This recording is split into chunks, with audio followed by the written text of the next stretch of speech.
उत्तराखंड से बड़ी खबर आ रही है। उत्तरकाशी से किसी भी वक्त सुरंग में फंसे मजदूर सुरक्षित तरीके से बाहर आने शुरू हो जाएंगे, क्योंकि सिलक्यारा की तरफ से मलबे को भेदते हुए मजदूरों तक पाइप पहुंच चुका है।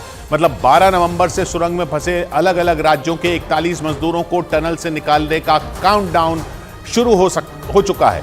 मजदूरों को बाहर निकालने के लिए एनडीआरएफ की टीम ने भी पूरी तैयारी कर ली है। पाइप के जरिए सुरंग में दाखिल होने के लिए एनडीआरएफ के जवान ऑक्सीजन सिलेंडर के साथ वहां पहुंच चुके हैं। प्लान के तहत पाइप के रास्ते एनडीआरएफ के जवान टनल के अंदर सुरंग में उस जगह पहुंचेंगे जहां मजदूर फंसे हुए हैं। इसके बाद उसी पाइप के जरिए मजदूरों को एक एक करके बाहर निकाला जाएगा।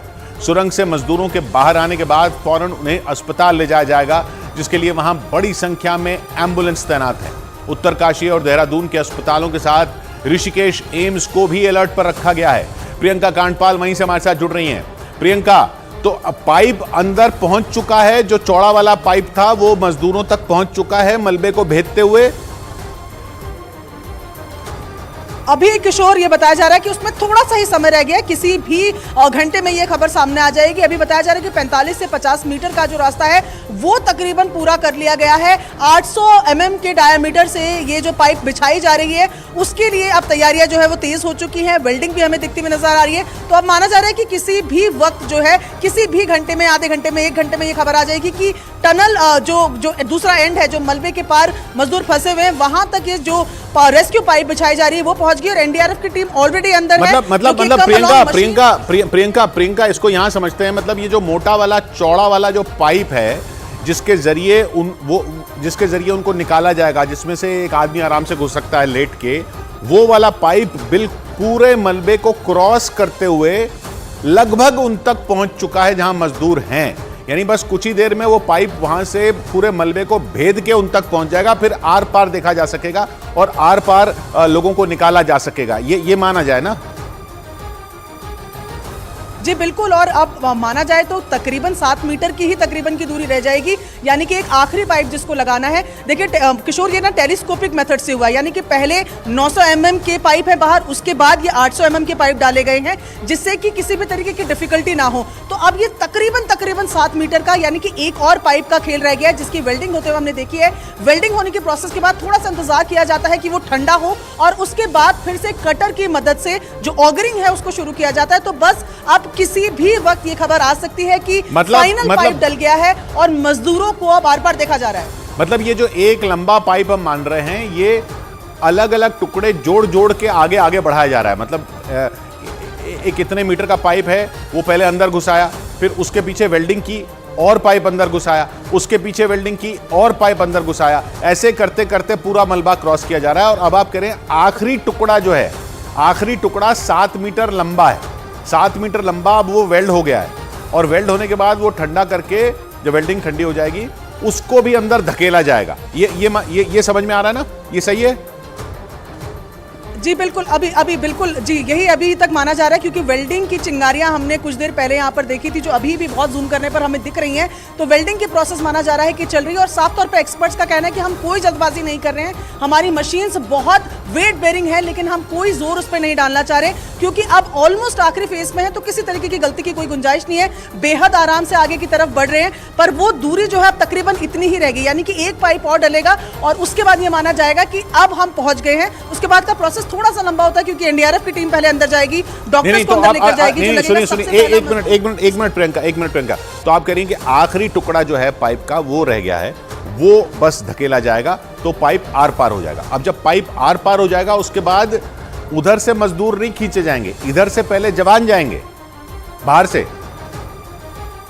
जी बिल्कुल। यहाँ से एनडीआरएफ के 2 जवान, उनके साथ एक डॉक्टर क्रॉल करते हुए घुटने के बल इस जगह से जाएंगे, और सबसे पहले डॉक्टर ये देखेंगे कि किस मजदूर को सबसे पहले जरूरत है वहां से रेस्क्यू करने की, उस हिसाब से उसको लाया जाएगा। और ये क्रॉलिंग करके नहीं लाए जाएंगे मजदूर, जो है एक स्ट्रेचर्स है जो एसडीआरएफ और एनडीआरएफ के पास, उनमें छोटे छोटे व्हील लगे होते हैं, तो उनको लीवर और पुली का एक मशीन से यहाँ पर होती है, तो उनको उस तरीके से खींचा जाएगा। यानी कि मजदूरों में क्या इतनी शक्ति है भी कि वो क्रॉल करके आए या ना आए, इसी वजह से स्ट्रेचर के व्हील वाले स्ट्रेचर्स जो है, छोटे छोटे ये स्ट्रेचर्स होते हैं, उनमें लिटा के उनको रस्सी की मदद से दूसरी ओर खींचा जाएगा। यानी एक स्ट्रेचर जिसमें पहिए लगे हैं, वो लेके ये जवान जाएंगे दूसरी तरफ जहां वो फंसे हुए हैं वहां उनको लेटा लेटा के पहियों से स्ट्रेचर खींच के इनको बाहर निकाला जाएगा, क्योंकि उनमें शायद इतनी जान भी ना हो और वैसे भी काफ़ी लंबा पूरा पाइप हो गया है वो, उसमें से घिसटते हुए लेटे हुई हालत में आना शायद मुश्किल हो, तो उनको स्ट्रेचर पर लेटाकर पहिए हैं उस स्ट्रेचर पे और उस स्ट्रेचर को खींचा जाएगा। ये कब शुरू होगा? बस कुछ ही देर में। जी बिल्कुल, क्योंकि ये जो मशीन ऑगरिंग मशीन है वो काम करती जाती है और पीछे को मलबा फेंकती जाती है। तो अभी ये चैलेंज रहेगा कि 57 मीटर का जो पूरा रास्ता है वो सुरंग पूरी खाली हो जाए, वो मलबा भी जो लगातार कट होके पत्थर या मलबे को काट काट के जो मशीन आगे बढ़ रही है उस मलबे को भी पूरा खाली करना होगा। अच्छा, इसलिए हम कह रहे हैं कि एक बार वहां पर पाइप पहुंच जाए तो उसके बाद भी समय लगेगा, थोड़ा समय वहां भी लगेगा, वो मलबा भी साफ करना होगा, उसके बाद एनडीआरएफ और डॉक्टर्स वहां पर सबसे पहले पहुंचेंगे। हाँ, तो ये एक बड़ी अहम बात प्रियंका ने बताई कि ये मशीन जो है, ये जब आप पाइप अंदर धकेल रहे हैं तो मलबा उधर उस तरफ नहीं जा रहा है जहां मजदूर हैं, ये मलबा पीछे खींचती हुई जा रही है मशीन। मतलब पाइप अंदर जाता है, मलबा पीछे की तरफ से बाहर आता है, यानी वो जब पाइप अंदर जाता है तो जिस मलबे को काटता है वो दूसरी तरफ मजदूरों की तरफ नहीं गिरेगा, वो इधर बाहर की तरफ गिर रहा है। यही है ना प्रियंका?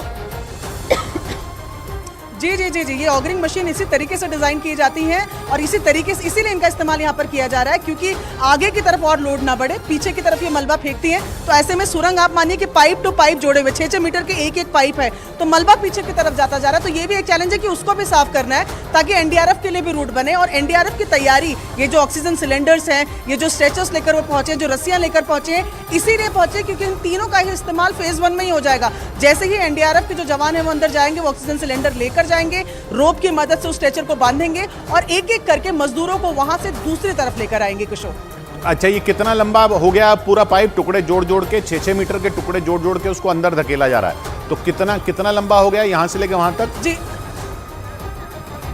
देखिए, जो आखिरी ऑफिशियल जानकारी हम तक पहुंचाई गई थी तब ये कहा गया था कि 45 मीटर पार हो चुका है, लेकिन इस बात को अब तकरीबन 3 घंटे से ज़्यादा का समय हो गया है और हम जो कैलकुलेट कर पा रहे हैं तो उसमें 1.5 मीटर पर आवर की स्पीड से बढ़ रहा है। तो अभी ये माना जा रहा है कि तकरीबन 50 मीटर के लगभग या 48 से 50 मीटर्स के बीच में ये पहुंच गया होगा और ये आखिरी की वेल्डिंग को शुरू किया जा रहा है ताकि एक आखिरी पाइप डाला जा सके। जिस तरीके से मैं लगातार बता रही हूँ कि ये 6-6 मीटर के पाइप है, लेकिन बड़े पाइप्स को भी लेकर आए गए, जैसे कि आखिरी जो स्ट्रेच रहेगा वो तकरीबन 7 मीटर का रहेगा, तो उसके लिए बड़े पाइप्स भी लेकर आए गए हैं, गैस कटर्स भी लेकर आए हैं ताकि पाइप को अगर छोटा करना पड़े तो उसके लिए छोटा किया जा सके, लंबे पाइप को भेजना है तो लंबा किया जा सके। तो अब ये माना जा रहा है कि तकरीबन 48 to 50 मीटर्स जो है वो क्रॉस हो चुका है और नए के लिए वेल्डिंग का काम चल रहा है। किशोर, तो ये 50 मीटर से ज्यादा का पाइप होगा, 50 मीटर से ज्यादा का बड़ा पाइप होगा जिसके अंदर से आदमी निकाले जाएंगे और पहले जवान जाएंगे, डॉक्टर जाएंगे, स्ट्रेचर जाएगा, उनको लिटा के वहां से भेजेगा। तो अभी 41 अंदर फंसे हुए हैं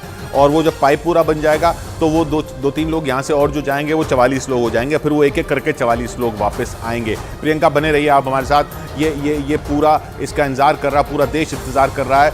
मजदूरों की तबीयत खराब होने पर उन्हें एयरलिफ्ट करने का भी इंतजाम किया गया है। मतलब 11 दिन से सुरंग में फंसे मजदूरों को सुरक्षित बाहर निकालने की पूरी तैयारी की जा चुकी है। कभी भी वो निकल सकते हैं, किसी भी वक्त टनल से मजदूर बाहर आने शुरू हो जाएंगे, जिसके लिए सिलक्यारा की तरफ से मलबे को हटाने का काम युद्ध स्तर पर चलाया जा रहा है। ये वही जगह है जहां यमुनोत्री हाईवे पर बन रही सुरंग का एक हिस्सा इसी महीने की 12 तारीख को अचानक धंस गया था, जिससे वहां काम करने वाले 41 मजदूर फंस गए थे।